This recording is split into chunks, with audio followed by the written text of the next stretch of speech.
Olá, pessoal, boa noite. Sejam todos bem-vindos e bem-vindas ao nosso projeto Autismo na Quinta. É um prazer receber todos vocês aqui. Hoje o tema a ser abordado será comportamentos e birras em crianças no transtorno do espectro autista, tá? Acho que o pessoal está entrando, já tem bastante gente. A gente já vai dar início, tá? Eu vou começar me apresentando. Eu sou Janiele Mello, sou terapeuta ocupacional, sou pós-graduada em transtorno do espectro autista, tá? Tenho algumas formações na área e experiência clínica com crianças dentro do transtorno do espectro autista, certo? Na verdade, a minha principal demanda são crianças com TEA, pessoal. Bom, essa temática é uma temática muito recorrente no dia a dia dos profissionais, dos educadores, dos pais, né? São dúvidas frequentes que nós, profissionais da saúde, profissionais da educação, recebemos, né? E realmente é um tema que é de difícil abordagem, né? É de difícil manejo, é de difícil aplicação mesmo de estratégias para a redução desses comportamentos inadequados, tá? É importante ressaltar que existem várias ferramentas que nós podemos estar utilizando na nossa prática e no dia a dia, né, das crianças com TEA, no caso dos pais, dos familiares e cuidadores, que em uma aula talvez não seja possível contemplar todas essas ferramentas, tá? Então, hoje nós vamos falar, conceituar e exemplificar conceitos básicos e fundamentais que agregam a nossa prática, tá? E que a gente pode utilizar como ferramentas para reduzir e aplicar os manejos, né, adequados para a redução dos comportamentos inadequados, dos comportamentos problemas, dos comportamentos disruptivos, certo, pessoal?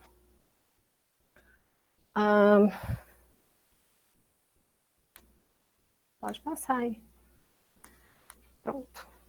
Bom, é importante salientar, gente, que toda e qualquer criança, seja ela típica, neurotípica, seja ela atípica, que é o caso das crianças autistas, todas as crianças, elas têm uma imaturidade emocional, elas estão em processo de desenvolvimento, ou seja, elas estão aprendendo habilidades sociais, habilidade de coordenação motora, habilidades sensoriais, né? Elas estão em processo de desenvolvimento. Então, realmente, elas também precisam aprender a se comportar da maneira adequada, tá? Assim como elas aprendem a pegar no lápis, assim como elas aprendem habilidade de autocuidado, elas também precisam aprender a se comportar, tá? Porém, apesar que todas as crianças elas estão nesse processo de aprendizagem, as crianças com TEA, existem aí algumas características clínicas que a gente precisa levar em consideração, né? Então, vamos aí relembrar, né, dos critérios de diagnóstico para o autismo, tá? As principais características do TEA são habilidades de interação e de comunicação social, seja ela verbal ou não verbal, prejudicadas, né? Interesses e comportamentos restritos e repetitivos, tá? Essas características foram por muito tempo os únicos critérios diagnósticos para o TEA. Mas no DSM-5, né, que é a nova versão e a última versão do Manual de Psiquiatria, colocou como critério diagnóstico as alterações sensoriais, as disfunções sensoriais. E por que foi acrescentado, né? Porque 90%, isso não sou eu que estou dizendo, são as estatísticas, tá? Elas demonstram e comprovam que 90% das crianças com autismo possuem alguma disfunção sensorial. Então, além dos prejuízos na comunicação social, os comportamentos restritos e repetitivos, existe aí uma característica clínica e muito recorrente, que são as alterações sensoriais. Né? Bom, o TEA, né, que é a sigla que nós utilizamos para falar do transtorno do espectro autista, existe aí uma variabilidade clínica, ou seja, várias condições clínicas que algumas crianças com TEA apresentam.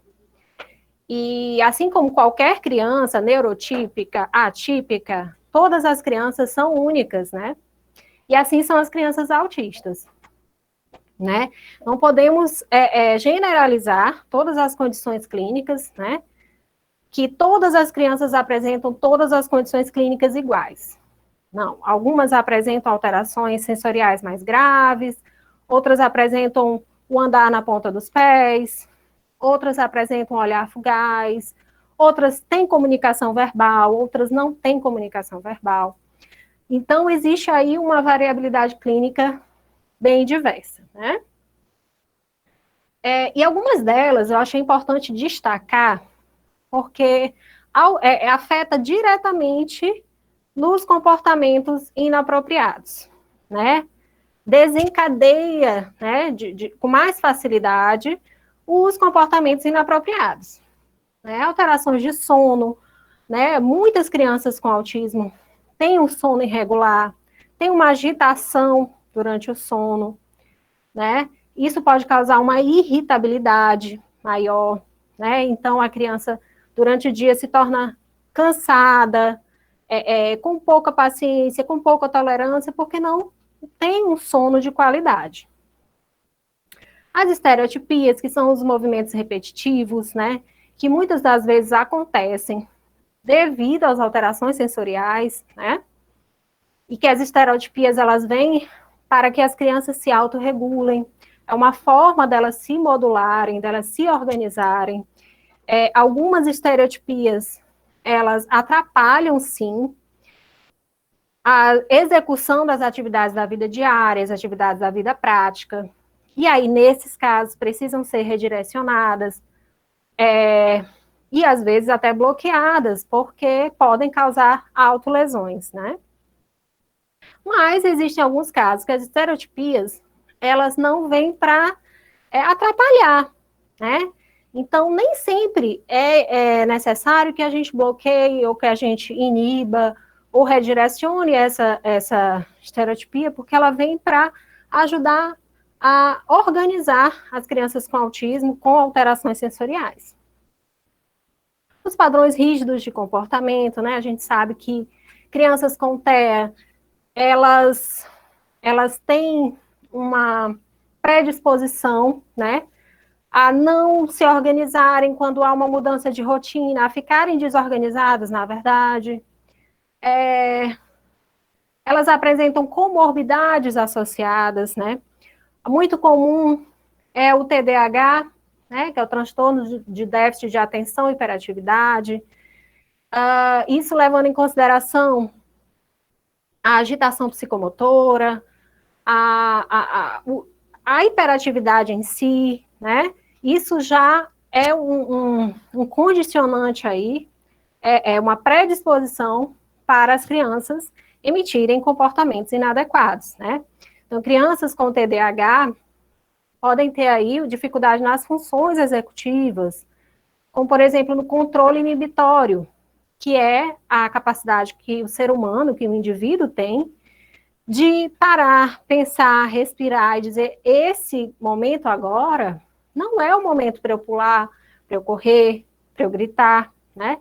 Então, as crianças com TDAH, e que também estão dentro do TEA, já se tornam um agravante para desencadear comportamentos inadequados, certo? O transtorno de ansiedade, o TOD, que é o transtorno opositivo desafiador, né? O transtorno opositivo desafiador geralmente há um planejamento aí, né? Há uma, entre aspas, rebeldia, né? Uma dificuldade em respeitar as hierarquias. Então, crianças que têm o TEA associado ao TOD também é uma condição clínica um pouco mais complicada, né? Que pode também ter mais facilidade de desencadear os comportamentos inapropriados, certo? E eu deixei para falar, por último, da variabilidade clínica das alterações sensoriais. Pessoal, como eu já falei anteriormente, 90% das crianças com TEA apresentam disfunção sensorial ou até mesmo transtorno do processamento sensorial. Vou tomar uma água aqui.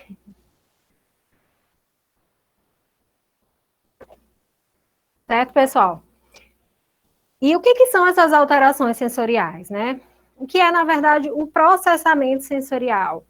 Todos nós seres humanos, todos nós indivíduos, realizamos o processamento sensorial de forma natural, certo? Vocês que estão aí me assistindo do outro lado, vocês estão realizando um processamento sensorial. Vocês estão utilizando alguns sistemas sensoriais. O visual, o auditivo, o vestibular, porque estão sentadas, não estão caindo para o lado nem para o outro, né? Então, as reações de equilíbrio aí estão ok, né? Então, o tempo todo, nós estamos recebendo informações sensoriais do ambiente. E o que acontece? O que o sistema nervoso faz? Ele recebe essas informações sensoriais, ele modula essas informações, ele discrimina e ele emite uma resposta adaptativa ao ambiente, né? Parece, assim, um passo a passo muito demorado, mas isso acontece em fração de segundos. E, ao mesmo tempo, a gente nem percebe, mas isso acontece, né? Então, crianças com TEA possuem aí uma falha no processamento sensorial, possuem uma disfunção. Então, muitas das vezes, elas recebem essas entradas sensoriais ao mesmo tempo e não conseguem processar. Ou seja, pode haver uma falha na modulação ou na discriminação. E aí, o que acontece? Eles emitem os comportamentos inadequados no intuito de se auto-organizarem, se autorregularem, se modularem, certo? Há, na verdade, um colapso. E eles não dominam os comportamentos de forma que emitem ao ambiente esses comportamentos inadequados, certo? É uma questão muito importante que o terapeuta ocupacional é o profissional mais capacitado, eu diria assim, para tratar essas disfunções sensoriais, né? Principalmente os terapeutas ocupacionais que têm a formação de integração sensorial. Porém, pessoal, é muito importante que todos os profissionais, né, que lidam com crianças autistas, os pais, os educadores, os cuidadores, os terapeutas, a equipe terapêutica, leiam, se informem sobre as alterações sensoriais para poder identificar, né, para poder entender, né, ou diferenciar quando é uma crise sensorial, quando é um comportamento inadequado, né, quando é uma birra, por exemplo. Então, a gente precisa meio que sair um pouco da casinha, né? A gente precisa estudar, sim, sobre processamento sensorial, tá? Para que a gente possa identificar que o nosso aluno, que o nosso paciente, que o nosso filho esteja ali nesse sofrimento sensorial, num desconforto sensorial. E aí a gente encaminha para o profissional adequado, a gente faz acomodações sensoriais em casa, ou na escola, ou no consultório, né? Então, é importante que a gente tenha esse olhar e que a gente considere isso. certo? E o que é comportamento, né, gente? Bom, comportamento a gente se comporta a todo tempo. Todo tempo a gente está se comportando, né? Então, é a atividade de um organismo que pode ser observada. Tudo que o organismo faz, que envolve uma ação ou a resposta de um estímulo no ambiente. Então, é essa relação entre o organismo e o ambiente, né? Então, Skinner já dizia, né, que a gente emite um comportamento em busca de reforçadores, ou seja, de recompensas, ou para evitar estímulos aversivos, aqueles estímulos que você quer fugir, que te causa desconforto, que te causam algum incômodo, né? Então, nós seres humanos, nos comportamos em busca de reforçadores e para fugirmos de estímulos aversivos, certo, pessoal? Entendermos também que todo e qualquer comportamento, ele possui uma função. Mesmo aqueles comportamentos sensoriais, quando a criança está em uma crise sensorial, ela pode não saber se comunicar, nem ela, às vezes, pode saber o que ela precisa para se autorregular, né? Mas aquele comportamento tem uma função, que é o quê? Se autorregular, se equilibrar, equilibrar os sistemas sensoriais e emitir uma resposta adequada, tá? Então, não existe a questão de os comportamentos são desfuncionais. Esse comportamento é desfuncional. Não existe isso. Todo comportamento tem uma função. E para que a gente consiga manejar esses comportamentos, para que a gente consiga aplicar estratégias e ferramentas para reduzir esses comportamentos e, às vezes, até extinguir o comportamento, a gente precisa identificar a função de cada comportamento, né?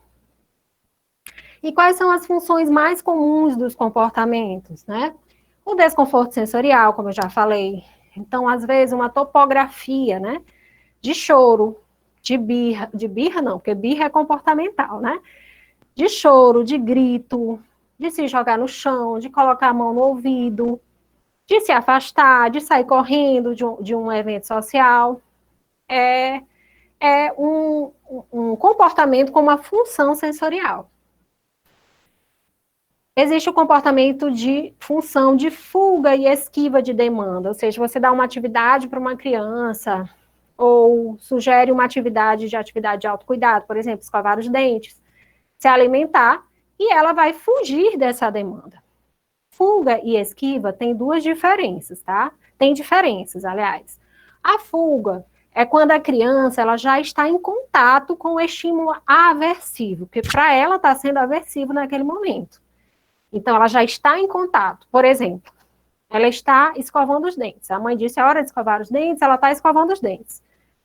E aí, como está sendo um desconforto para ela, né, às vezes sensorial, ou às vezes comportamental mesmo, ela vai querer fugir dessa demanda. Então, ela vai fazer a escovação de forma errada, rápida, para poder se livrar.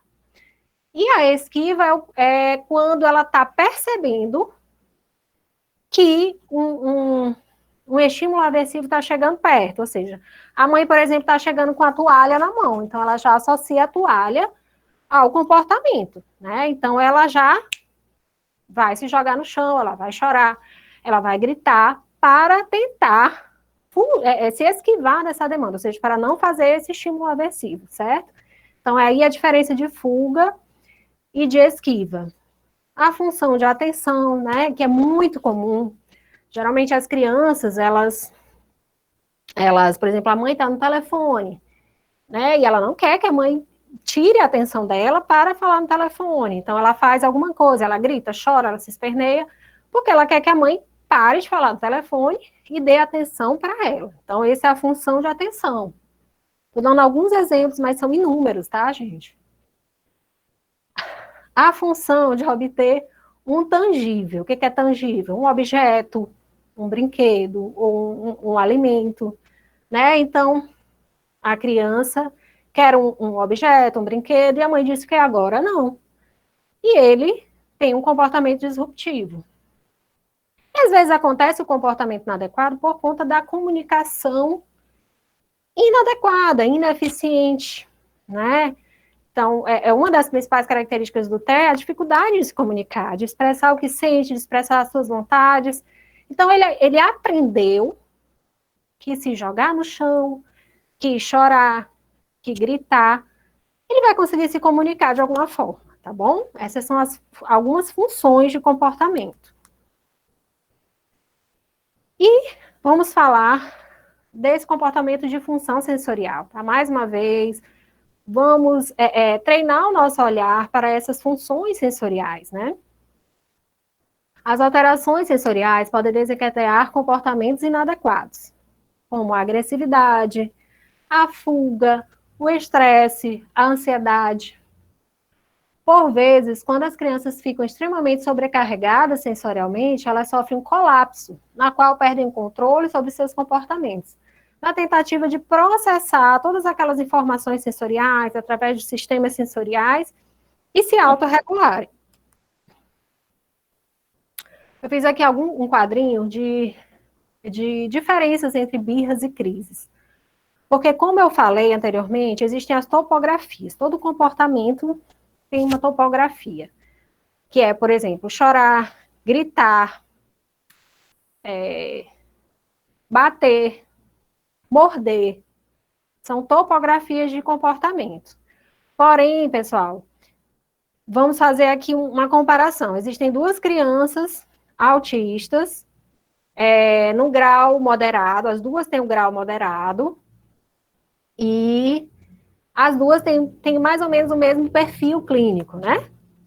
E aí você vai olhar as duas crianças chorando, aí você vai dizer, elas são o mesmo grau, elas estão no mesmo, tem o mesmo quadro clínico. A função do comportamento é a atenção, né? Ou é crise sensorial. A gente não pode generalizar, tá, pessoal? Então, cada criança pode até emitir a mesma topografia, mas às vezes a função é diferente. Então, algumas diferenças entre birra e crise. A birra é um comportamento que consiste em uma explosão desencadeada por uma frustração, né? Geralmente, crianças que apresentam birras, elas não têm ainda a habilidade de lidar com o não, elas não sabem esperar, né? Ou seja, elas não sabem lidar com a frustração, ok, pessoal? E na crise há, como eu já falei, uma desorganização causada por sobrecarga ou excesso de estímulos sensoriais que não são bem processados. Na birra, quando a criança tenta obter algo ou atenção de um adulto, ou fugir de uma demanda. Então, geralmente, nas birras, né, ou seja, no comportamento disruptivo, que tem essa característica comportamental, geralmente é a função de fuga, de esquiva, de atenção ou em busca de um tangível, né? Na crise sensorial, a criança não tem um objetivo muito concreto. Às vezes, ela nem sabe o que quer para diminuir o desconforto sensorial, né? Então, uma criança com disfunção sensorial, ela ainda não conhece as sensações do próprio corpo, né? Então, nem ela sabe o que ela precisa, se é uma bolinha sensorial, se é um cobertor ponderado, se é um colete proprioceptivo, né? Se é um lençol mais apertado, mais quente, ela ainda não sabe, ela vai ter que descobrir junto com seus cuidadores. Birra sempre tem um propósito, e para quando a criança consegue o que quer. Na verdade, essa questão de ter propósito, eu queria deixar claro esse mito que existe nas birras, né? As pessoas acham que birra é sempre planejada, né? E não é, gente. A não ser que a criança tenha TOD, por exemplo. O TOD realmente tem essa característica que a criança planeja, né? Tem a questão da rebeldia, dificuldade de aceitar hierarquias, né? Mas a criança com autismo, ela geralmente não planeja. Parece planejado, mas não é. ok? Então, por que ela emite esses comportamentos? Para conseguir o que ela quer. Porque ela aprendeu, né? E aí vai a questão da imitação, da observação. Ela aprendeu que se jogar no chão, ela vai conseguir o tangível que ela quer, ela vai conseguir se esquivar de uma demanda, e aí por aí vai, mas nem sempre é intencional. Na crise, a criança não tem interesse em chamar a atenção do adulto. Então, não é uma função de atenção, é uma função mesmo para se autorregular. Na birra, a criança observa a reação do adulto e está no controle do seu comportamento. Então, observem sempre quando a criança está em momento de birra, ela sempre está com o olhinho olhando ali para os pais, né? Ou para o professor, ou para os amiguinhos que ela quer chamar a atenção. Ela faz aquele comportamento visando a atenção do adulto, certo? Na crise, a crise pode demorar algum tempo para passar. Realmente, as crises sensoriais, elas são um pouco mais prolongadas. Mas eu, particularmente, já presenciei birras de mais de 1 hora ininterruptas. A criança parava, respirava e voltava a birra de novo. Então, essa questão de que crise demora mais, geralmente as crises demoram mais. Mas existem também birras que demoram bastante passar, tá? Se você não manejar da forma adequada. E aí, gente, eu coloquei aqui algumas estratégias sensoriais para no caso de crises sensoriais, ok? E mais uma vez eu lembro, cada criança é uma criança. Isso aqui são possíveis acomodações sensoriais, mas pode ser que seja um estímulo aversivo para uma criança e um estímulo que iniba realmente esses comportamentos adequados. Né? Ou seja, é importante a avaliação do profissional, nesse caso do terapeuta ocupacional, quando se trata de disfunções sensoriais, né? Para que que se levante aí o perfil sensorial de cada criança, tá bom? Então, observe quais os comportamentos sensoriais a criança busca quando está em crise, né? E analise se eles podem ser substituídos por comportamentos mais apropriados, certo? Então, é aquilo que eu falei, por exemplo, as estereotipias. Às vezes, uma criança está numa busca proprioceptiva muito forte, batendo nas pernas, batendo no corpo, para ela sentir o próprio corpo. Isso é um estímulo proprioceptivo, né? E às vezes um macacão de lycra, por exemplo, para ela sentir o corpo, né? Isso pode ser um estímulo que acalme ela, tá bom? E nem sempre as estereotipias precisam ser redirecionadas. Às vezes a estereotipia é boa, em alguns casos, para que a criança se acalme, né? Ter um cantinho na casa ou na escola para que as crianças se acalmem. Apertar bolinhas sensoriais, né? Aquelas bolinhas anti-estresse. Objetos ou brinquedos de preferência da criança. Músicas relaxantes. Mantas e cobertores ponderados. Cadeira de balanço. Por que cadeira de balanço? Aí já entra a questão do sistema vestibular, né? Porque ela precisa trabalhar as reações de equilíbrio. Mas gosto de deixar bem claro, pessoal. Às vezes um estímulo sensorial pode desregular ainda mais uma criança. Então, é preciso, mais uma vez eu repito, fazer uma avaliação com o profissional. Respiração profunda. Usar suportes visuais para ensinar a autorregulação. Né? Lembram que eu falei ali no quadro? Às vezes uma criança, numa crise sensorial, nem ela sabe que ela precisa de um cobertor ponderado. Nem ela sabe que ela precisa apertar uma bolinha para ela se acalmar. Então, como ela não consegue se comunicar de forma efetiva, né, a comunicação dela é através de um comportamento inadequado, você tem que dar comportamentos alternativos, através de suportes visuais, uma fichinha onde contenha um quarto, né, que ela sabe que é um quarto sensorial, um cantinho sensorial. Então, ela já pode lhe entregar, mãe, como se estivesse dizendo, mãe, me leva para o cantinho sensorial, porque lá eu me sinto mais organizado, certo? É essencial a orientação e supervisão de um terapeuta ocupacional, de integração sensorial, para identificar o perfil sensorial. Isso aí eu já falei, e é sempre importante frisar. Tá certo, pessoal?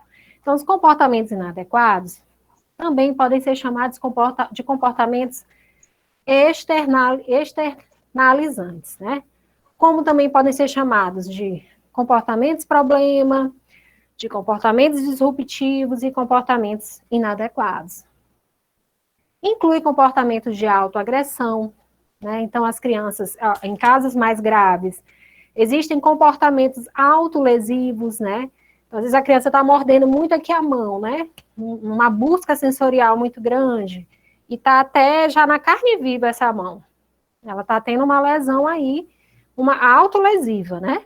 Então, nesse caso, às vezes é preciso intervir de forma mais efetiva, né? Agressão a outras pessoas, birras, falta de obediência, né? E os comportamentos é uma ação que pode ser observada e medida. Mas medida como assim? Como é que a gente vai medir esse comportamento? Geralmente, principalmente os profissionais, os psicólogos, eu costumo fazer isso também, principalmente em relação ao treino das atividades da vida diária. A criança apresenta um comportamento disruptivo, chega no consultório e apresenta um comportamento disruptivo. E aí eu vou observar, né? Então eu posso mensurar isso, o tempo. Quanto tempo foi essa birra, essa crise, essa birra? O que aconteceu antes, o que aconteceu depois, que já vou falar dos antecedentes e das consequências, né? Então, a gente pode mensurar o tempo e a intensidade desses comportamentos. E aí, como eu havia falado, as topografias, né? Que é gritar, chorar, bater, chutar, correr, pular, morder. A gente sempre pensa em comportamentos inadequados, em uma explosão, né?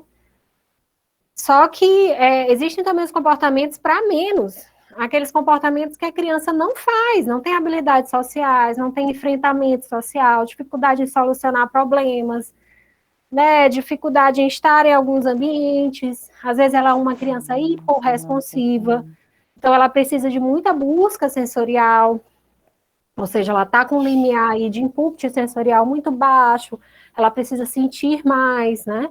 Então, às vezes, o comportamento disruptivo também não é só aqueles comportamentos muito agressivos, mas são aquelas disfunções também, ok? E os comportamentos inadequados no TEA, né? Assim como no TEA, como nas crianças neurotípicas, né? De uma forma geral, elas causam, eles podem causar uma dificuldade em solucionar problemas, né? Eles podem dificultar a interação nos ambientes sociais, né? E podem dificultar que esse indivíduo, né? Que essa criança, que esse indivíduo na fase adulta saiba ter uma vida produtiva na sociedade, né? Então, os comportamentos são os parâmetros para as regras sociais, para convivermos em sociedade, né? Bom, e aí, como eu falei, existem várias topografias de comportamentos inadequados, mas, como eu falei anteriormente, existem duas crianças com o mesmo perfil, mesmo quadro clínico, e a mesma topografia que é, por exemplo, gritar. Mas, às vezes, ela está gritando porque ela está com a crise sensorial e a outra é uma birra. Como saber diferenciar? Fazendo uma análise funcional, né? Então, entendendo o contexto em que o comportamento acontece. Pessoal, a gente não tem como manejar nenhum comportamento sem antes saber a função. Você precisa saber qual é a função do comportamento. Senão você vai entrar com estratégias e vai causar frustração para você, para a criança, e pode até agravar e reforçar esses comportamentos disruptivos, né? E o que é avaliação funcional? A gente chama de contingência, né? Que engloba os antecedentes, a resposta e a consequência, tá? Então, antecedentes é o que acontece antes do comportamento inadequado. O que aconteceu antes? Né? E aí, essa avaliação funcional, nós podemos fazer de forma indireta e podemos fazer de forma direta. A forma indireta como é? É você colhendo com o professor informações. Mas, professora, me diga aí como foi esse comportamento antes. Qual foi a atividade que você apresentou para ele? Será que não seria possível adaptar essa atividade? Será que essa demanda não está muito pesada para ele? Como é que estava a temperatura da sala? Ele queria chamar a atenção de um coleguinha, né? Então, a análise funcional pode ser também feita de forma indireta, né? Ou seja, quando você não observa o fenômeno do comportamento, né? Então, você colhe informações, ok? Uma água.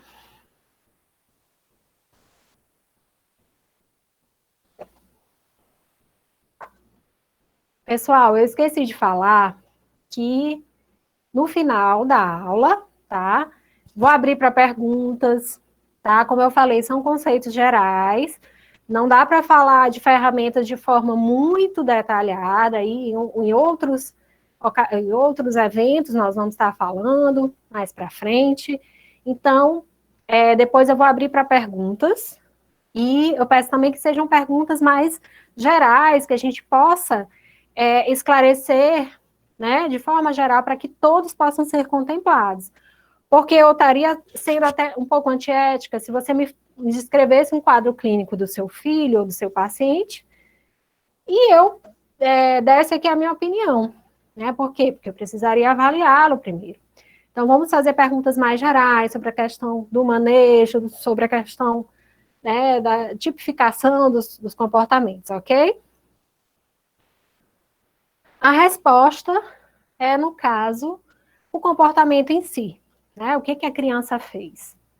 E a consequência? O que aconteceu depois desse comportamento, né? O que você fez, o que a criança fez, né? O que aconteceu, certo? Então, para identificarmos a função e o comportamento, precisamos perceber três aspectos importantes. O que aconteceu antes da criança fazer alguma coisa, no caso, comportamento, que é o antecedente. O que a criança fez, que é o comportamento em si. E o que aconteceu depois que a criança fez alguma coisa. Tá? Aqui eu trouxe umas imagens que dá para ilustrar bem o que eu acabei de falar, que é a contingência, que é a análise funcional, que mostra um antecedente, como eu falei. Se vocês olharem essa figura aqui, a criança ela está fugindo de uma demanda, né? Então, na verdade, ela está se esquivando. Por quê? Porque ela olha o estímulo da toalha e ela já se joga no chão. E qual foi a consequência que a mãe se rendeu. Olha só como ele está observando a mãe, tá vendo? Então, isso, nesse caso, não é uma crise sensorial, porque ele está sendo intencional, né? E a intenção dele, a função desse comportamento é fugir da demanda. E qual é a demanda? Tomar banho, né? Então, a mãe chega, se aproxima com a toalha, ele observa que ele vai tomar banho, que para ele é um estímulo aversivo. Ele se joga no chão e ele fica observando. A criança, a mãe vai chateada, mas vai embora e ele conseguiu o que ele queria, né? Então, antecedente, resposta e consequência, certo? E aí, gente, uma forma de manejo é alterar os antecedentes. Geralmente é uma forma de prevenir os comportamentos inadequados, ok? Então, os antecedentes podem aumentar ou diminuir a probabilidade que uma determinada resposta aconteça, bem como prevenir a ocorrência de respostas indesejadas. Então, antecedente, o nome já fala, antes do comportamento, você pode mudar, enriquecer o ambiente, adaptar uma atividade, melhorar esse estímulo aversivo para que ele não fique tão aversivo, né, para a criança. Então, por exemplo, no ensino da habilidade de alimentação, por exemplo, apresentar um prato com alimentos que não são de referência da criança pode deixá-la pouco disposta a se engajar na atividade proposta. e desencadear comportamentos inadequados de fuga ou esquiva.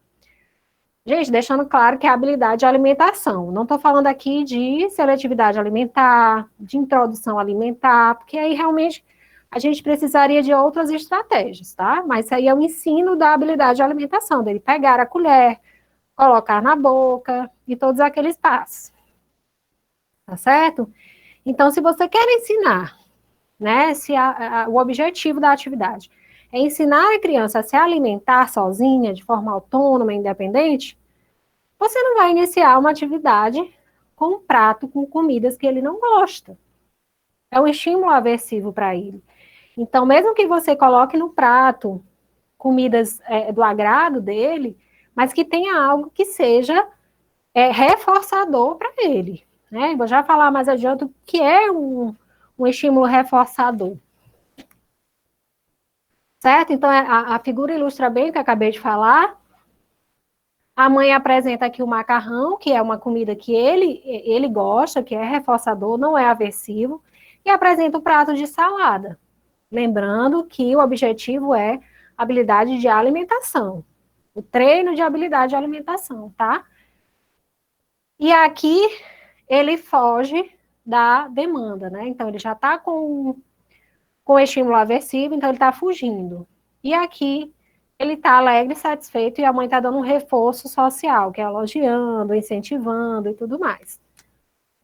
E a gente pode também alterar as consequências. Alterar as consequências é o que vem depois do comportamento, certo? Então, as consequências, elas podem ter dois efeitos sobre uma determinada resposta. Ou a criança faz aquilo que fez anteriormente, ou deixa de fazer. Então, dependendo da sua reação, a criança, existe a probabilidade dela fazer de novo o comportamento, existe a probabilidade dela não fazer. Vai depender da consequência. As consequências que aumentam a probabilidade de uma determinada resposta acontecer, nós chamamos de reforço. Então, o que é o reforço? É todo estímulo que aumenta a probabilidade de um comportamento acontecer. Então, seja ele bom ou ruim, né? E aí a gente tem que ter muito cuidado, porque às vezes os pais, os profissionais, reforçam um comportamento inadequado sem perceber, né? Então, estão fazendo aí um reforço de um comportamento que você quer extinguir, mas na verdade você está reforçando, né? Então, é muito importante a gente observar. E consequências que diminuem a probabilidade de ocorrência de uma resposta acontecer, chamamos de punição, tá bom? Então, a punição é quando diminui a probabilidade do comportamento acontecer. Ué. Peraí, que eu acho que tá errado. Passar. Vamos lá. O reforço, gente, reforço positivo e reforço negativo. Quando a gente fala em reforço positivo, a gente tem a ideia de que é uma coisa boa e negativo é uma coisa ruim. Na análise do comportamento, não é bem assim, certo? O positivo tem a ver com acréscimo de estímulo. E o negativo, é só vocês lembrarem do sinalzinho lá, positivo, acrescentando, negativo, diminuindo, retirando, certo? Então, quando uma determinada resposta se repete, em função de uma consequência que promove acréscimo de estímulo, essa resposta foi reforçada positivamente, tá? Então, quando você vê, você dá uma atividade para a criança e depois reforça ela positivamente, ou seja, acrescentando um estímulo, que para ela foi positivo, ela vai repetir essa atividade, ou seja, a probabilidade dela repetir esse comportamento é muito grande. E aí, quando uma determinada resposta se repete em função de uma consequência que promove a retirada de um estímulo, após essa resposta foi reforçada negativamente. Né? Então, às vezes pode haver aí uma confusão, porque reforço, todos eles, todos os dois, tanto o positivo quanto o negativo, eles promovem, eles aumentam aí a probabilidade do comportamento acontecer novamente. Certo? Olha só a diferença. A primeira imagem, né, aqui do lado esquerdo, a mãe diz o que para a criança? Pedro, vamos dar o nome dele de Pedro. Pedro, se você comer toda a comida do seu prato, você vai ganhar a sobremesa, sendo que ela já está até mostrando qual é o reforço. Então, ela está acrescentando um estímulo, que não é aversivo nesse caso. E aí, vocês observem a expressão do Pedro. Ele está sorrindo, feliz, está satisfeito. Vai fazer a atividade proposta com motivação, né? E a segunda imagem, a mãe está aqui com a barrinha de chocolate, se eu não me engano. Só que ela está falando assim, Pedro, se você não comer a comida do prato, você não ganha o chocolate. Observem aí quantos nãos essa mãe falou. O quanto, vamos dizer assim, até a afeição dela, né, no rosto, tá séria, tá sisuda, né? E a criança também. Ela vai fazer atividade? Ela vai fazer atividade. Só que envolve aí sentimentos diferenciados, né? Então, aqui a criança está satisfeita porque a mãe primeiro diz o que ela vai ganhar e ela realmente reforça. Aqui ele vai ganhar, mas a mãe está expondo esse reforço, que no caso seria o negativo, porque ela ameaça dizendo que ele não vai ganhar. Então, se ele não fizer, vai ser retirado o estímulo. Ou seja, é um reforço negativo. Ele faz a atividade, mas o reforço é negativo, porque a mãe, se ele não fizer, vai retirar o estímulo. Então, envolve aí sentimentos, sensações diferenciadas. E o comportamento de fuga e esquiva, como já foi falado, né? O comportamento de fuga ocorre quando a criança está em contato com estímulos aversivos e faz alguma coisa para ficar livre desses estímulos, ou seja, retirar os estímulos do ambiente. Então, aquilo que eu falei, ela já está em contato com o estímulo aversivo e ela faz rapidamente, ela come rapidamente para se livrar daquela demanda. E o comportamento de esquiva ou evitação ocorre quando a criança ainda não está em contato com estímulos aversivos, porém já observa a probabilidade de entrar em contato com aquele estímulo aversivo, né? Então, ela evita. Certo?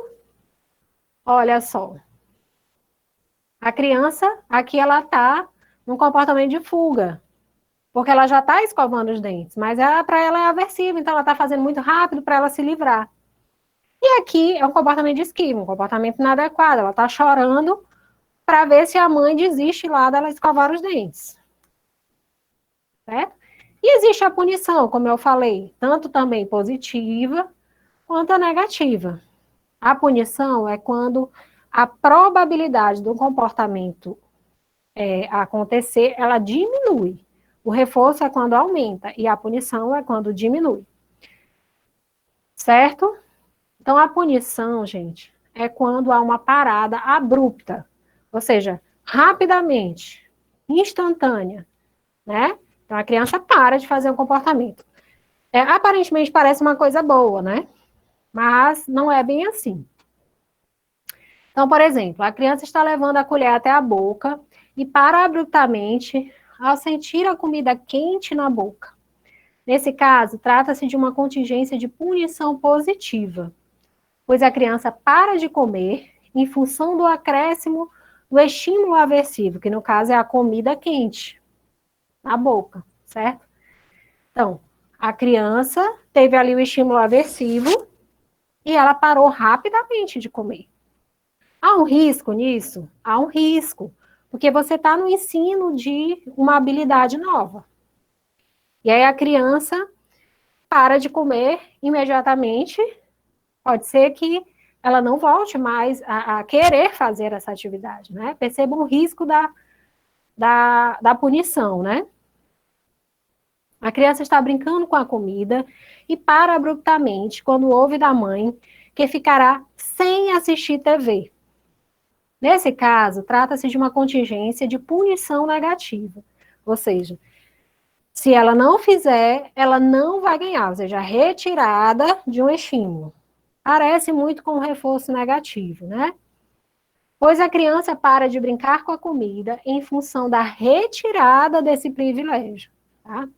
Mas o que que acontece? Ah, aparece muito com o reforço negativo, então é bom, porque a probabilidade dela não fazer o comportamento inadequado, que no caso é brincar com a comida, é muito grande. A gente pode pensar nesse raciocínio.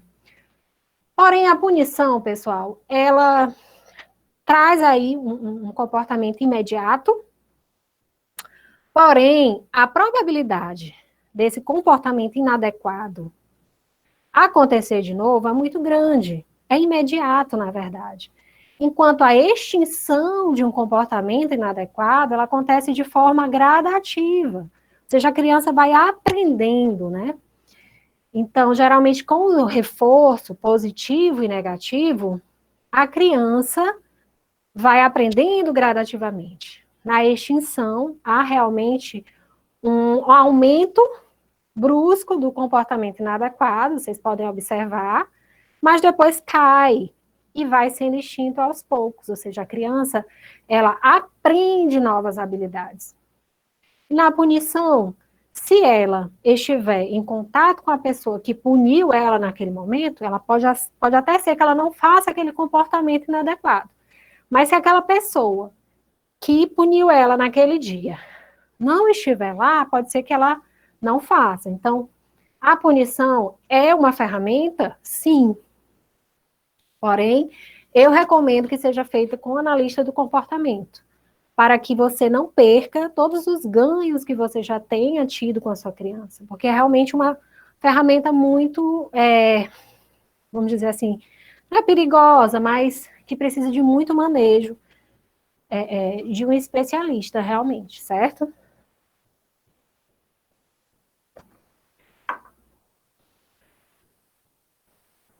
Bom, aqui ilustra, né, o que eu acabei de falar.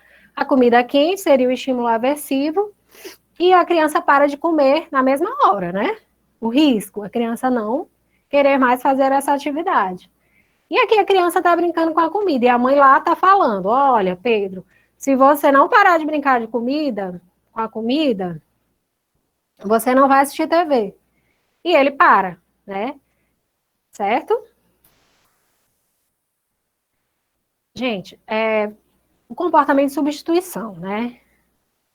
A gente foca muito nos comportamentos inadequados, foca muito, ah, meu Deus, mas meu filho, toda vez que está esperando alguma coisa, ele não consegue esperar, ele grita, ele chora, se joga no chão. Só que a gente precisa manejar os comportamentos, mas a gente precisa também ensinar comportamentos de substituição, ou seja, ampliar o repertório dessa criança, tá? Então não adianta só a gente manejar um comportamento inadequado, a gente precisa ensinar um comportamento adequado. Então, não basta apenas querermos diminuir ou extinguir um comportamento inadequado, sem ensinar comportamentos de substituição, para auxiliar uma criança a atender uma necessidade de maneira adequada. Certo, pessoal? Os comportamentos de substituição devem ser escolhidos de acordo com a função do comportamento. Então, não adianta também. Ah, eu vou ensinar a criança a fazer isso aqui. Depende, vai depender da análise funcional que você fez dela, né? Qual é a função dos comportamentos mais frequentes de birra que ela tem, ou de crise sensorial? Aí você vai fazer esse plano de tratamento de acordo com a análise funcional que você fez, tá? Elas devem ser de igual ou menor esforço, por exemplo. Se a criança chora ou se joga no chão para conseguir um tangível, devemos ensiná-la a pedir o objeto de forma adequada. Então, a criança está ali se jogando no chão para conseguir um tangível, um objeto, né? Está querendo a sua atenção para conseguir algo, né? Você vai ignorar, né? A questão de ignorar também é algo muito perigoso. Às vezes não é só ignorar que resolve, tá? Eu acho que vocês devem ter escutado, eu também já escutei muito, ignora que passa. Mas às vezes não é só ignorar, é substituir, é aumentar o repertório, é dar um suporte visual para essa criança, né? Tá, ela não sabe pedir. Ela tá se jogando no chão, ela não sabe pedir com calma, né? É ensinar essa habilidade de esperar, é ensinar essa habilidade de aceitar o não, né? E geralmente com suportes visuais a gente consegue bastante. O objetivo do comportamento de substituição é que com eles podem obter o que desejam ou expressar suas vontades de forma eficiente e eficaz. E aí, como é que a gente pode evitar comportamentos inadequados? Então, pessoal, mais uma vez eu repito, cada criança é uma criança. Pode ser que um estímulo seja aversivo para uma criança, pode dizer que para outra não seja, tá? Então, é preciso aí fazer uma avaliação antes de apresentar as atividades, as adequações e tudo mais. Para finalizar, eu vou fazer uma transição de uma atividade. Por exemplo, você está na escola, a professora está lá, vamos mudar de atividade. Se a gente sabe que uma criança com TEA, com mudança, né, tem padrões rígidos de comportamento, você precisa prevenir esse comportamento inadequado. Como? Dando uma previsibilidade, mostrando ali através de comunicação alternativa, de um suporte visual, qual vai ser a próxima atividade, que recursos vocês vão utilizar, certo? Uma plaquinha para que ela se comunique de forma adequada, se ela cair no banheiro, ela levanta a mão, tá? Um suporte visual. E dando essa previsibilidade. Por exemplo, tá na hora da criança sair do consultório, certo? Eu já presenciei isso muito em consultório, a criança se jogar no chão porque não quer sair da sala, né? Porque geralmente consultório de terapia ocupacional tem muito brinquedo e tudo mais, aquela ação toda. E aí, às vezes, eu coloco um timer, né, um cronômetro, e a criança vai escutando, olha, quando acabar o som do cronômetro, nós vamos abrir a porta e você vai embora. Então, a criança já vai se preparando, daqui a pouco vai acabar o tempo. Tá brincando ali com o senhor Batata. Ah, vamos dar tchau pro senhor Batata, porque já tá na hora de você ir embora. Tchau. Então, precisa ter motivação, né? Então, vamos dar tchau pro senhor Batata, a gente já tá indo embora, já tá preparando a criança, né? Mais uma rodada desse jogo e passaremos para o próximo brinquedo. Então, essa transição de atividade também precisa ter essa previsibilidade, né? Quando essa música acabar, vamos recolher os brinquedos e ir para a casa da vovó. Então, a música acaba sendo também um certo cronômetro, um time, né? E às vezes é uma música que a criança gosta, acaba sendo motivacional também. Ok?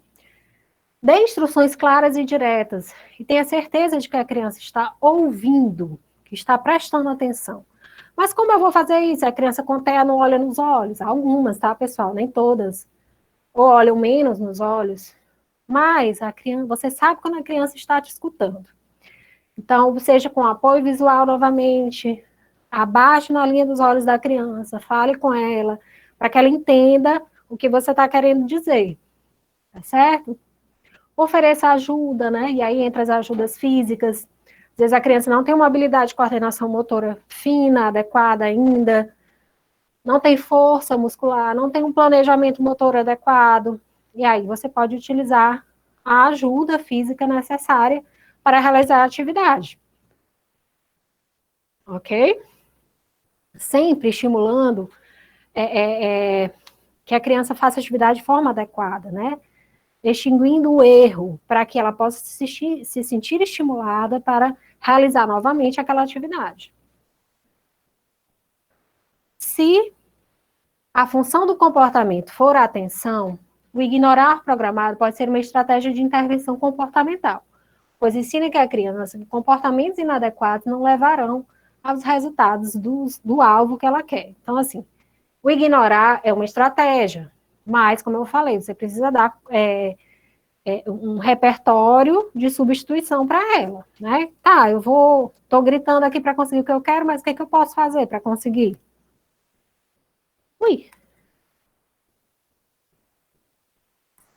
certo. É preciso ser consistente nas regras, gente. Regras são regras, tá? Não pode haver negociação. O que pode acontecer são escolhas. Por exemplo, a criança se sentir na liderança, então você pode dar escolhas. Pedro, é hora de tomar banho. Você prefere ir com o Senhor Batata ou com o Dino? Que são dois brinquedos que ela gosta bastante, ou seja, é um reforçador. E ao mesmo tempo ela vai se sentir dominando a situação. Mas você não vai negociar a atividade de tomar banho. Então, regras são regras e precisam ser cumpridas, certo? E elas precisam ter repetição e consistência para que ocorra de fato a aprendizagem. Então, você faz ali uma vez, deu certo, ele aprendeu. Não, pessoal, é repetição, é consistência para poder a criança generalizar. O que é generalizar? Ela fazer o comportamento em todos os contextos. Está na casa da avó, ela escovou o dente em casa, já sabe escovar o dente em casa, mas e na casa da avó?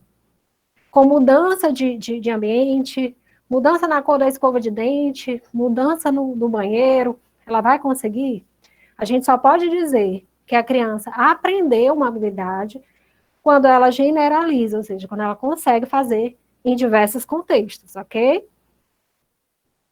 E aí, como eu falei, ofereça escolhas, né? Você está na hora de almoçar.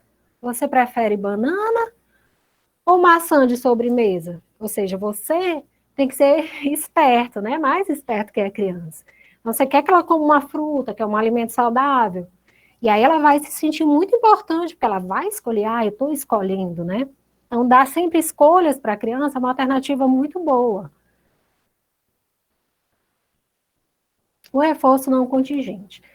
Como eu falei, pessoal, existem várias ferramentas. Existe o DRO, o DRI, o DRA, né? Vocês já devem ter ouvido falar. Nessa aula eu não vou falar de todos os tipos de reforços. Eu falei de uma maneira geral, né, da conceituação do que é o reforço, né, positivo e negativo. Mas em uma próxima aula a gente pode falar das variações dos reforços, certo? Mas eu quis falar, né, de uma maneira geral também sobre o reforço não contingente. Porque eu acho uma estratégia muito boa para, na verdade, não é que eu ache, né? Baseada em evidências e estatísticas mostram que o reforço não contingente funciona muito quando a função do comportamento é a atenção, ok? Então, o reforçamento não contingente pode ser considerado um tipo de estratégia antecedente, ou seja, antes do comportamento inadequado acontecer. Porque o mediador ajusta o ambiente, pessoal, de aprendizagem, fornecendo um reforço antes da ocorrência do comportamento. Então, vamos dar um exemplo.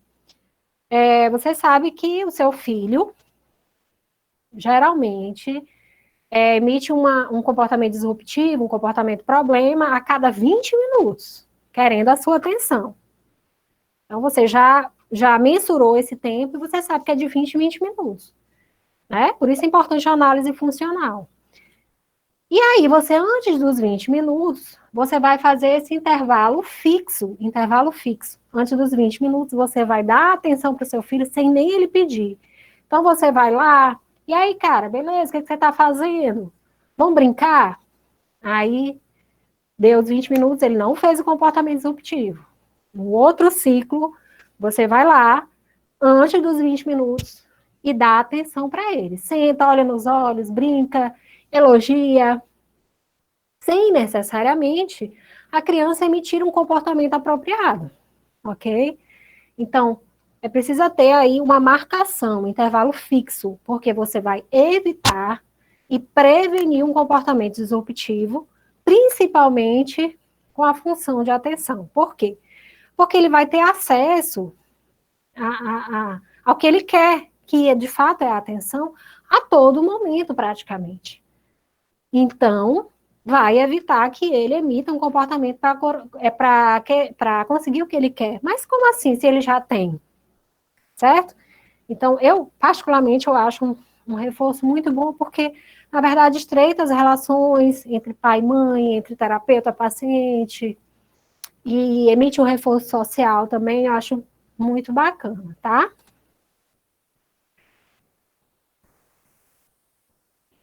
E como ensinar o esperar e o aceitar o não, né? Que são habilidades importantes para lidar com a frustração, tá, pessoal? Comece pedindo para a criança esperar por um brinquedo ou um item que ela goste muito. Inicie com um tempo que ela já tolera e gradualmente vai aumentando esse tempo. Podemos usar um timer, como eu falei, né? Um cronômetro, ou contar os dedos da mão, ou utilizar suportes visuais.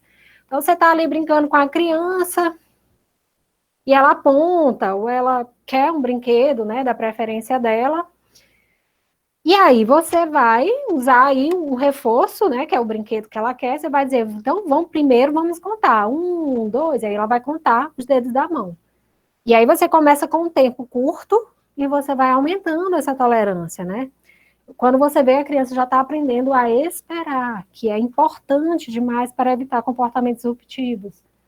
Histórias sociais, jogos simbólicos, troca de turno, né?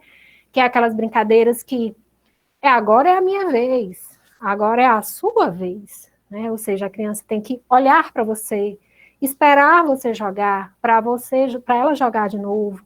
Então, trabalha também o controle inibitório, né? Que é para esperar. Faça uma tabela das coisas que a criança pode, ou seja, do sim, e as coisas que a criança não pode. Então, ela já vai se familiarizando com o não, através de um suporte visual em casa, né? De uma rotina visual, certo? Então, traz a previsibilidade para ela e também a criança já vai se familiarizando com a palavra não, sabendo que não é o que ela não pode fazer, né? Se a criança solicitar algo que ela não pode ter no momento, fale não, mas dê uma outra alternativa. Por exemplo, você não pode ir brincar lá fora, mas você pode brincar com seus brinquedos aqui no quarto. Pessoal, a gente acaba meio que não dando opções para as nossas crianças, né?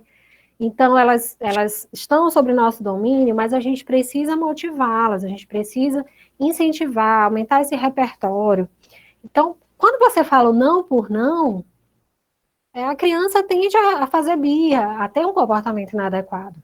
Então, você fala, Pedro, agora não, mas você pode brincar dentro do quarto. Então, você está dando uma outra alternativa para ele. Ok? Então, é muito importante. Ao invés de sempre falar não, tá? Diga sempre o que ela precisa fazer no lugar do que ela está fazendo. Então, a criança está pulando no sofá, por exemplo. Então, você pode falar, Pedro, sofá. Não, nem entra o não nesse caso, né?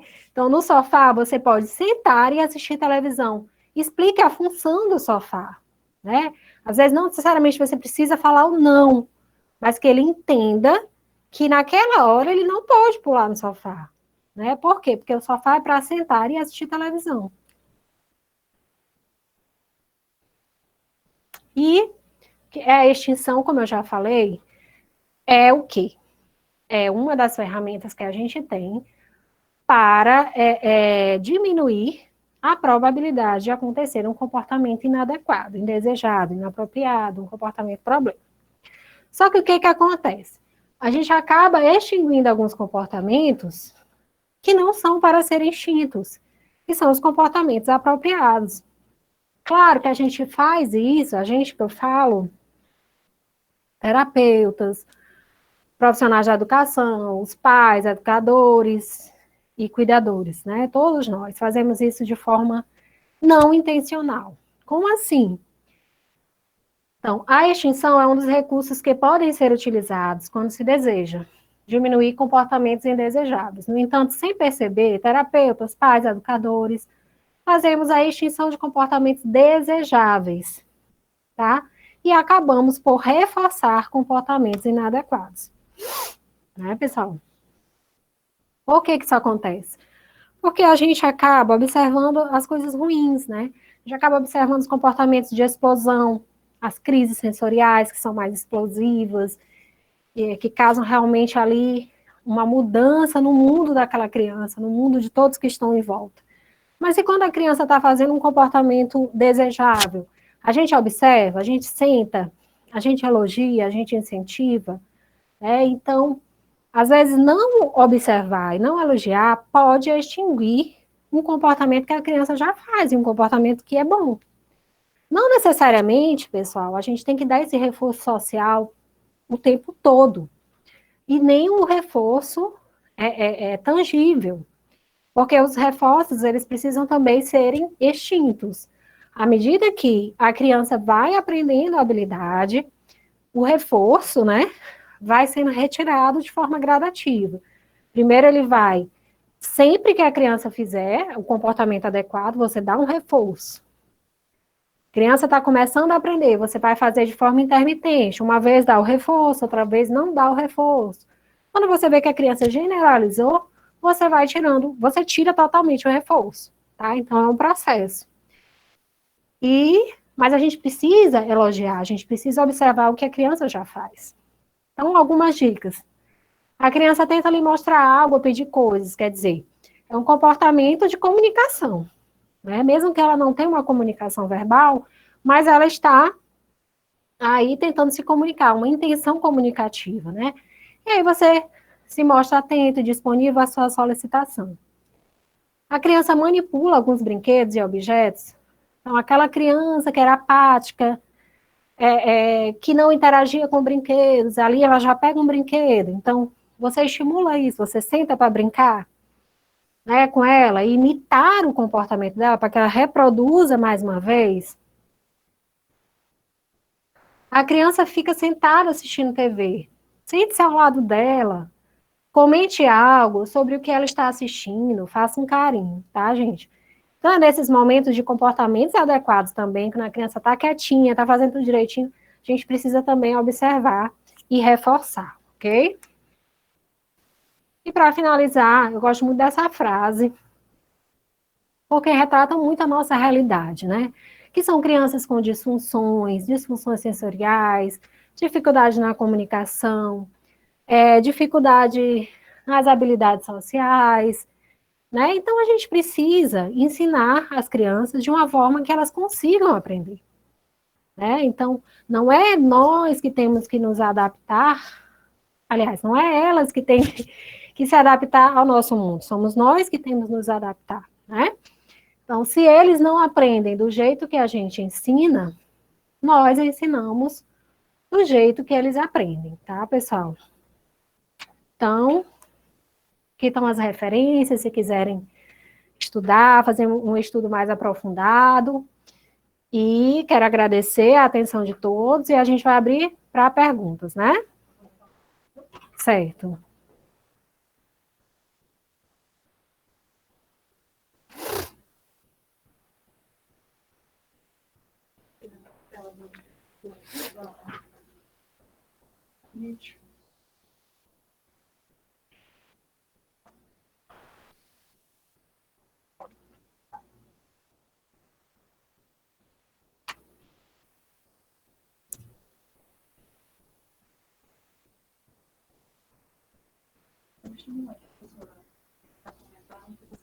Certo. Pessoal, olha só.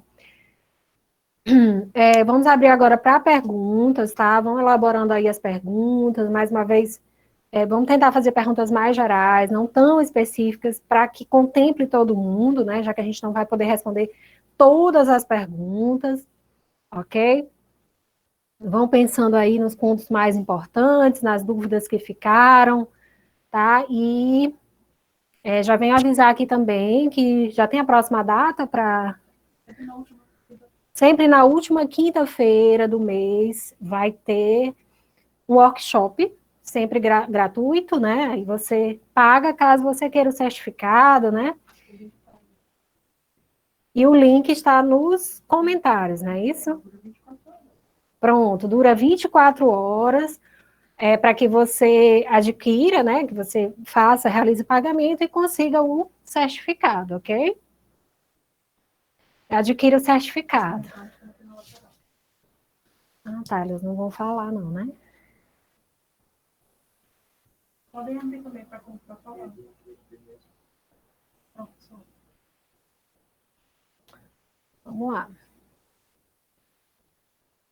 Sejam bem-vindas, boa noite. Presidente Prudente. Tem como ver os slides? É, ficou mudo. Pronto. Esta aula vai ficar na plataforma? Vai ficar na plataforma, tá, pessoal? Sou de Vitória.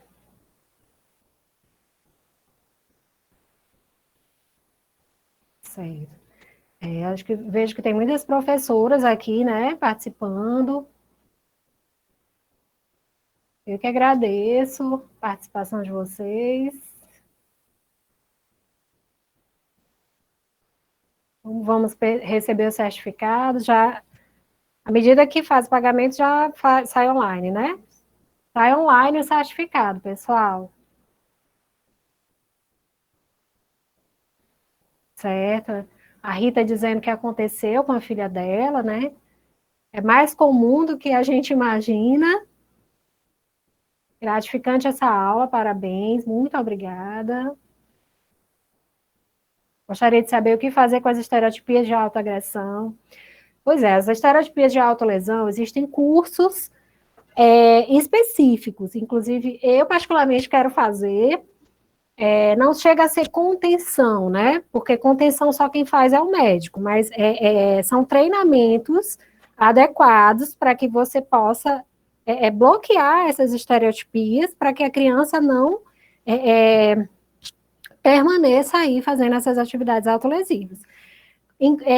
Caso, mas você pode alterar os antecedentes, né? Então, se você percebe que a criança tem crises sensoriais, né? Porque às vezes a autolesão, ela está muito relacionada às alterações, às disfunções sensoriais. Então, você pode prevenir essa crise sensorial, tendo um diálogo com o terapeuta ocupacional para saber que perfil sensorial é essa criança. Ela é hiporresponsiva, então ela precisa mais de balanço, ela precisa mais estar subindo uma escada, escalando, né? Então, vamos ali propiciar esses momentos de estimulação vestibular e proprioceptiva dessa criança, né? Então, alterando os antecedentes, talvez você consiga prevenir esses comportamentos de autolesão, ok? Vamos lá. Como reforçar os comportamentos de forma positiva no ambiente escolar? Pessoal, a análise funcional, ela precisa acontecer tanto no ambiente escolar, quanto no ambiente domiciliar, quanto no ambiente de clínica, tá? Então, a sua criança, ela pode ser reforçada positivamente, de forma que você vai fazer um plano de ensino individualizado para essa criança. Então, em alguns momentos, ela vai precisar ir para uma sala de recurso funcional. Então, se a criança já está ali com muito tempo, né, estimulando ali a atenção, a gente sabe que o nível de tolerância às vezes é menor do que uma criança neurotípica. Então, às vezes até sair da sala já é um reforço positivo, né? Porque existem crianças que apresentam comportamentos disruptivos para sair da sala. A única coisa que ela quer é sair da sala, porque ela quer fugir daquela demanda. Então, às vezes, sair da sala, ir ali no banheiro, ir na cantina. Então, assim, a gente precisa entender que as crianças com TEA, elas às vezes precisam de um tempo para se autorregular, para respirar, para melhorar ali o nível de alerta, né, que é muito necessário para o ambiente escolar, né, e às vezes algumas estimulações sensoriais, elas ajudam a equilibrar esse nível de alerta, tá, e reforçar positivamente. Pessoal, tem alguns cursos, né, na plataforma do Instituto Sinapses, se vocês gostarem, né, isso, os meus cursos, tá bom? E sempre com foco aí no desenvolvimento infantil, em como trazer uma independência e autonomia para essas crianças com TEA, certo? Então, eles permanecem, né, na plataforma. Como identificar uma criança autista na primeira semana de aula e encaminhar o especialista? Perfeito, muito boa pergunta. Porque a gente precisa, os educadores precisam, a gente pensa que é só os profissionais da área da saúde, né? Que precisa ter esse olhar clínico, não. Primeiro é importante as capacitações nas escolas, né, pessoal? Esses cursos de formação que vocês fazem, né? Parabéns para todos que estão aqui presentes, estão buscando conhecimento, né? Porque à medida que você está numa sala com diversas crianças, né? Neurotípicas, atípicas, você precisa entender das especificidades de cada transtorno, né? De como lidar. Então, existem alguns sinais, sim. Como eu falei no início da apresentação, existem alguns critérios diagnósticos para o TEA. Né? Comportamentos estereotipados, às vezes a criança balança muito as mãos, né? Comportamento de flapping, ela tem uma agitação psicomotora, ela tem uma dificuldade nessa questão da mudança, na transição da atividade, ela não olha nos olhos, ela tem dificuldade na comunicação. É muito relativo, tá? Mas existem alguns sinais, algumas avaliações que podem ser feitas no ambiente escolar, ok? Algumas avaliações que pode fazer aí uma triagem para que você consiga o MChat, pronto, lembrei. É um questionário bem rápido que todos os profissionais podem estar fazendo. Você não vai emitir um diagnóstico, porque só quem dá o diagnóstico é o médico, mas você pode, nossa, ele tem muitos sinais, né? Então você chama a mãe, conversa, olha só, fiz uma pequena avaliação e uma observação e notei que ele tem alguns sinais, certo? Então seria interessante você procurar um neuropediatra, não custa nada, fazer uma avaliação com o neuropediatra, com o psiquiatra infantil, para descartar ou confirmar o diagnóstico. Maria Helena, Recife. Espero que tenha sido clara. Se não tiver, podem perguntar de novo. Sou de Paraibano, Maranhão. Eu sou do Maranhão também, gente, pessoal. Como identificar se um choro é sentimental ou faz parte de algo planejado, no caso de uma criança com TOD? Sou de Teresina. O TOD, como eu falei na apresentação, ele já tem uma característica mais de planejamento. A criança com TOD, ela tem uma característica de rebeldia. Mas as funções do comportamento, elas são as mesmas. Volto a dizer, independente se a criança tem TOD, tem TDAH, tem TEA, você precisa fazer análise funcional. O que fez ela chorar? O que aconteceu antes dela chorar? Quando você deu algum reforço, ela parou de chorar? Quando você ignorou, ela continuou chorando? Então, assim, pessoal, não tem para onde fugir. É a análise funcional, alterando os antecedentes e as consequências para a gente poder descobrir a função. Se ela é por atenção, geralmente as crianças com TOD, elas, elas choram, elas fazem esses comportamentos disruptivos com o objetivo de atenção ou de se esquivar de uma demanda, né?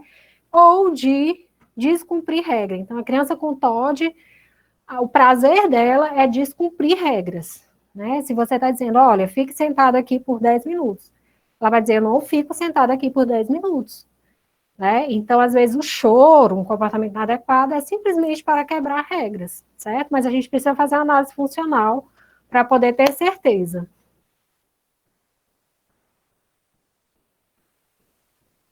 Muito boa, muito obrigada. Está sendo uma ótima palestra, muito bom, que bom esse feedback aí de vocês. Olha, o curso de desenvolvimento infantil, tá aí o link, pessoal. Como conseguir o material? Vai ficar na plataforma.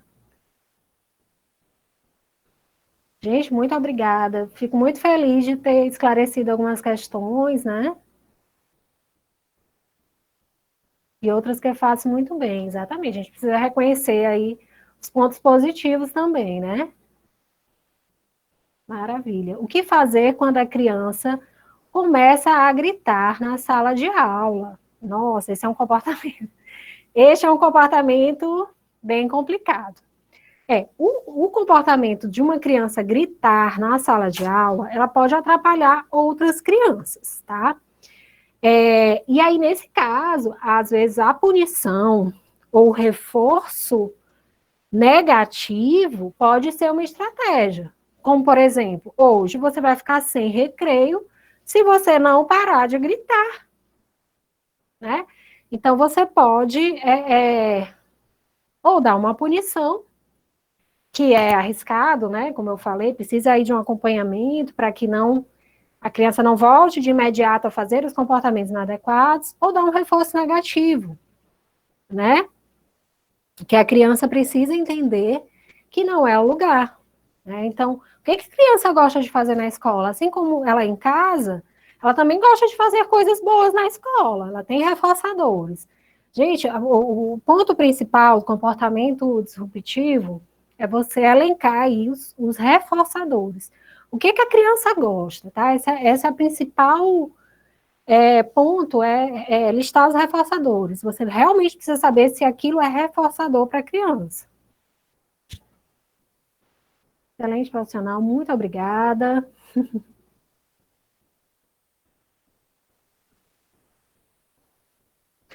O nome do teste é o MCHAT, né? Que é M-C-H-A-T, tá? É um questionário muito simples, só que é assim, é um questionário que geralmente os pais respondem, tá? Então, se você desconfia, eu acabei esquecendo de falar esse detalhe, se você desconfia, você pode chamar os pais e os pais podem responder com o seu auxílio, ok? Danda Medeiro, professora, amei sua aula, com certeza participarei de outras. Muito obrigada. M-Chat, não é N-Chat, é M-Chat, tá, pessoal? M de Maria. Tem mais pergunta? Isso aí, pode ser. Pessoal, quero agradecer a participação de vocês. Vi aqui vários comentários positivos, acaba sendo um reforço positivo para que a gente continue, né? Como eu falei no início, que Skinner já dizia, a gente está sempre buscando através de comportamentos, reforços positivos, reforçadores, e se esquivando de estímulos aversivos, né? Então, para mim, é um reforço positivo saber que vocês gostaram da explicação, o que foi, que vai ajudar na prática de vocês, no dia a dia, e eu estou à disposição. Não sei se dá para disponibilizar o meu Instagram, né? Lá eu coloco dicas, orientações, artigos, tá? Então sigam lá, que sempre, semanalmente, eu estou postando conteúdos de muita informação, ok? Tchau, até a próxima.